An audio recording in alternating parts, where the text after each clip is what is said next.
Bonjour et bienvenue dans cette nouvelle édition du JT de la rédaction de News Assurance Pro. Nous sommes le lundi 8 octobre 2012 et tout de suite, voici les titres. Nous reviendrons dans ce JT sur la présentation du PLFSS 2013 qui avait lieu lundi dernier et dans lequel les assureurs sont relativement épargnés.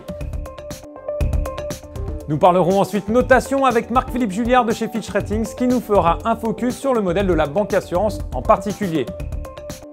Enfin, nous fermerons ce JT avec un retour sur la cérémonie des remises des trophées de l'assurance décernés jeudi dernier qui récompense les innovations et les personnalités du secteur.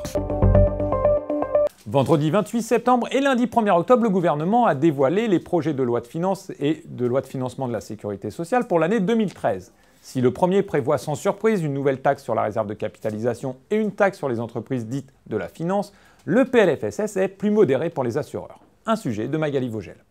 Le projet de loi de financement de la Sécurité sociale 2013 a été présenté lundi 1er octobre par la ministre de la Santé. Bonne nouvelle, il ne prévoit pas de déremboursement supplémentaire de médicaments.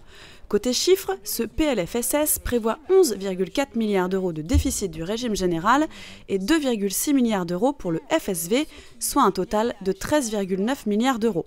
Ce budget planifie une amélioration de 11 milliards d'euros par rapport au tendanciel, grâce notamment à des économies faites sur la branche maladie à hauteur de 2,4 milliards d'euros. Il y a aussi, je veux le dire, des mesures d'économie sur le médicament pour environ 1 milliard d'euros, au sein de l'organisation de l'hôpital pour plus de 650 millions d'euros. Il y a donc là un effort de redressement important. En ce qui concerne les économies, Marisol Touraine a précisé qu'il ne concernerait pas les assurés sociaux. Marisol Touraine a présenté le projet de loi de financement de la Sécurité sociale 2013. Son objectif, garantir un haut niveau de protection de santé des Français tout en leur évitant de payer plus. Cependant, des économies vont être réalisées, notamment sur les tarifs des radiologues et des biologistes. En ce qui concerne le retour sur la taxation des contrats responsables, Marisol Touraine a affirmé que le projet était actuellement en discussion. Fitch Ratings présentait la semaine passée ses perspectives pour le secteur de l'assurance en France et en Europe. L'agence reste peu optimiste pour le marché de l'assurance vie qu'elle place en perspective négative contre une perspective stable pour le secteur de l'assurance non-vie. Les taux d'intérêt bas comme des problèmes de rentabilité sont pointés par l'agence et Marc-Philippe Julliard, spécialiste de l'assurance en France, revient sur la place présente et à venir de la banque assurance au micro de Julie Com. Une des conséquences de la diminution des marges sur le secteur de l'assurance vie épargne en France, c'est que naturellement les sociétés d'assurance vont être amenées à améliorer leur efficacité et à diminuer leurs coûts. Une manière de le faire, ça consiste naturellement à faire des efforts sur le périmètre existant.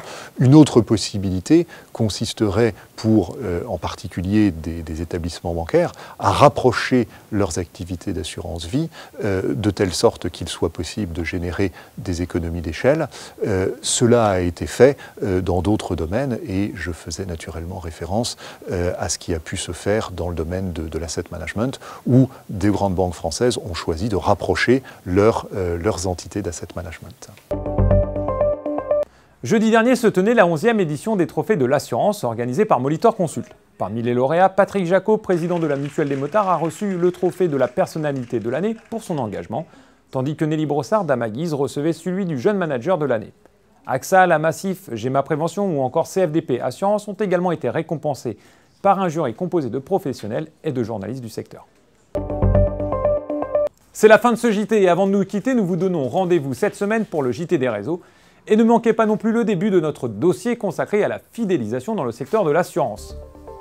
Ce JT est maintenant terminé, je vous remercie une nouvelle fois de votre fidélité et vous donne rendez-vous dès la semaine prochaine pour une nouvelle édition.